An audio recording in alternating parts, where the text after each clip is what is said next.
жерін, құлақтарын осылай шамалап белгілеп аламыз. Көзін 10-шы және 12-ші қатарлы аралығында қою керек, және мұрнын осы жерге жақындатып қоямыз. Міне осылай тұру керек, осылай белгілеп алыңыздар. Содан соң инемен тігіп шығасыздар осылай көзін. Әдемі шығады екен, мен бірақ қоймайтын шығармын. Неге қоямын? Құлағын осылай белгілеп алыңыздар. Негізі құлағын бір сызықтың бойына қойған дұрыс болады. Осылай жіппен белгілеп алып қойсаңыздар да дұрыс. Ана қоюдан алдын осылай белгілеп алыңыздар. Тіккен кезде сонда шатаспайсыздар. Жіпті кейін алып тастай саласыздар. Және құлақтың тұратын кезі осылай 4-ке бөліп алыңыздар да. Міне дәл ортасында. Және қазір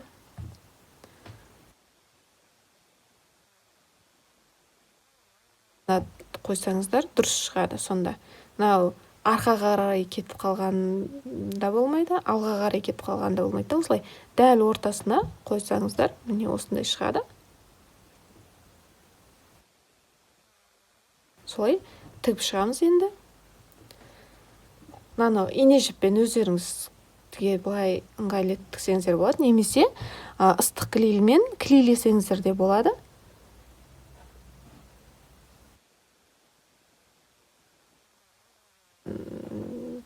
Негізі белгілеп алған кезінде тұрған дұрыс.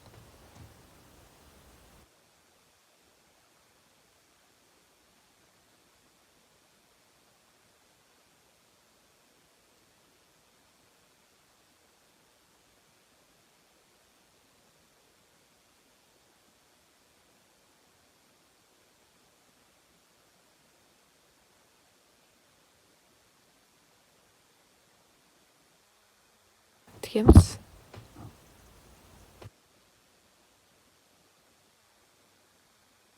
Осындай инемен тіккен дұрыс.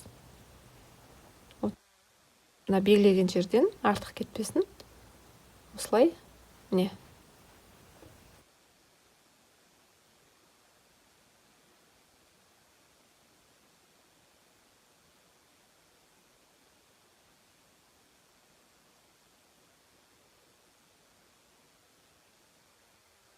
Дұрып шығамыз.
Дәл өзінің жанын тұсына екінші құлақты тігеміз. Міне белгілеген жерлеріңізден ауысып кетпесін.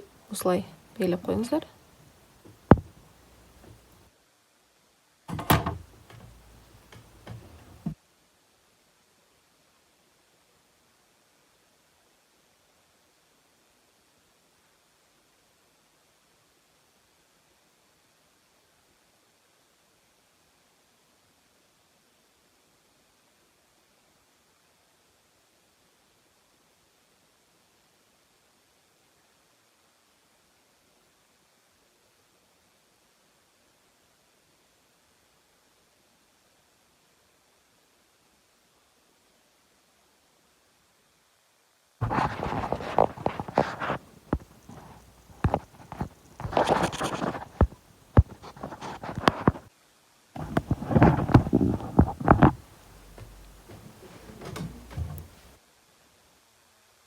бәрін біріктіріп тігеміз енді.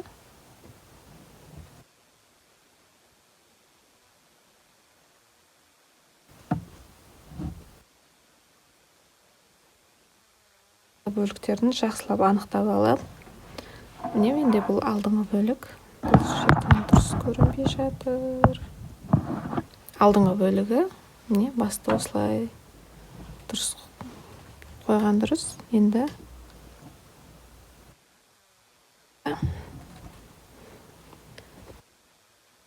басты тоқыған кезде артықша жіп қалдырып, сонымен тіксеңіздер болады. Солай дұрыс шығады.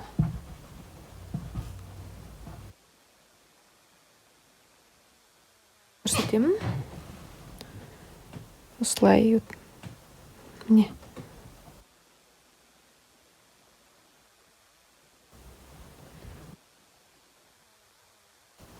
Бұлай өткіземіз.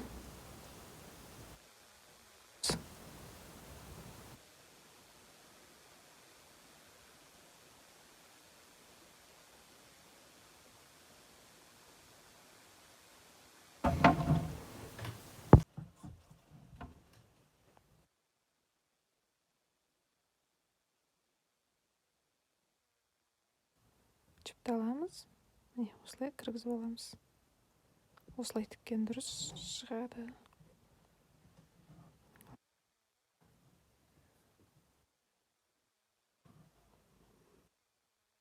Жіпті өткіземіз.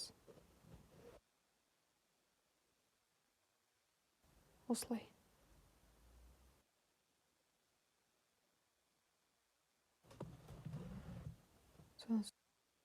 Бас бөлігіндегі жіптен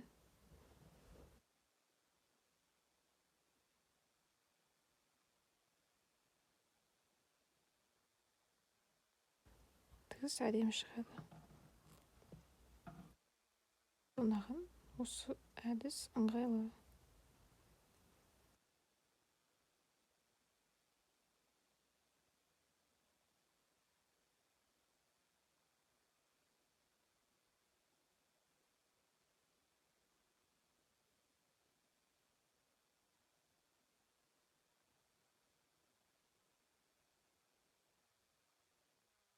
Осы жерге дейін солай тігіп шығамыз.